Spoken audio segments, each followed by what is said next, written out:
There's a lack of willingness to do anything that doesn't put an immediate return on the bottom line or increase in market share. Well, why would we put our head above the parapet when it doesn't seem that there's any flack at the moment?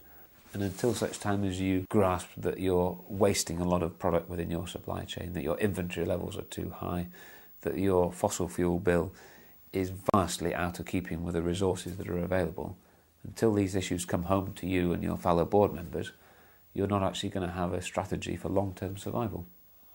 So I think you need to see sustainability as not just a nice thing to do, it's a core thing to the long-term survival of your company. Sustainability will save you money. By having a sustainability action plan, you will save money. You will reduce your cost of wastage. There will be less waste in your supply chain. Your energy bill will go down, and your cost of disposal at the end of the supply chain in returns and repackaging and so on will go down.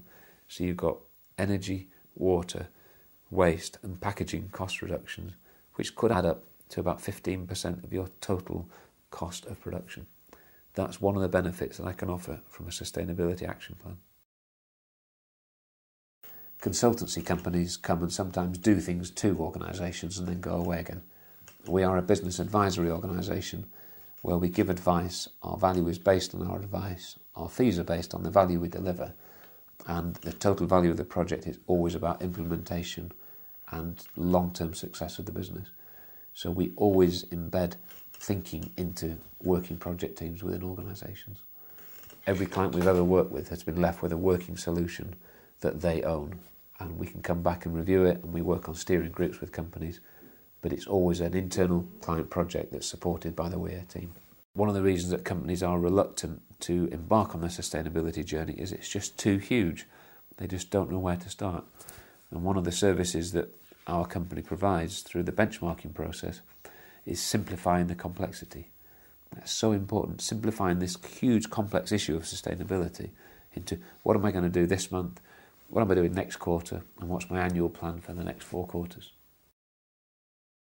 One part of the action plan is to go through a stakeholder questionnaire where we say who are the major stakeholders, from NGOs through to shareholders, through to the board, through to customers, through to employees.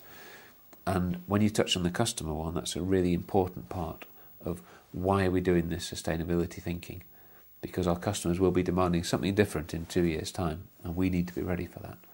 So the action plan focuses on what each of those different stakeholders are saying and what will they be expecting from us as a business in 5 years' time.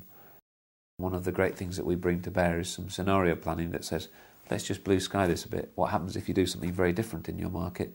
And some of those real breakthroughs for companies help them to have a long-term survival plan for issues that they haven't yet come across. One of the values and one of my repeated experiences of sustainability action planning workshops is that organisations bring together the right group of people to talk about the total supply chain. And as such, during the process, they understand the issues. And then suddenly the penny drops and people say, this really is fundamentally important to us. We've really got to be getting this message right.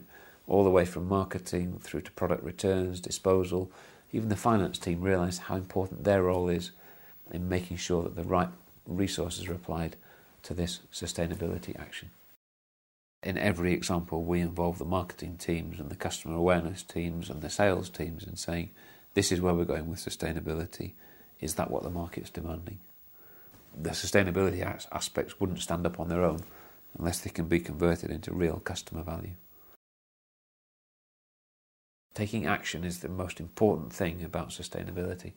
Whether it's a tiny step towards turning the lights off because you haven't even yet bothered doing that, or whether it's actually realising that yes, there's a huge journey, but I'll never get to the end of the journey until I actually take the first step. And very often the first step is to do the action plan and say, it's a really great process and I can't start it until 2009. If that's okay, that's the situation. However, you'll very certainly find 1 or 2 areas that are not even related to sustainability where there is value. This thing will pay itself back within weeks of having done it because of the understanding that you get of the total range of business issues that sustainability is now putting the magnifying glass above and is bringing to light some crazy things that you've been doing in your supply chain. It's a very valuable process.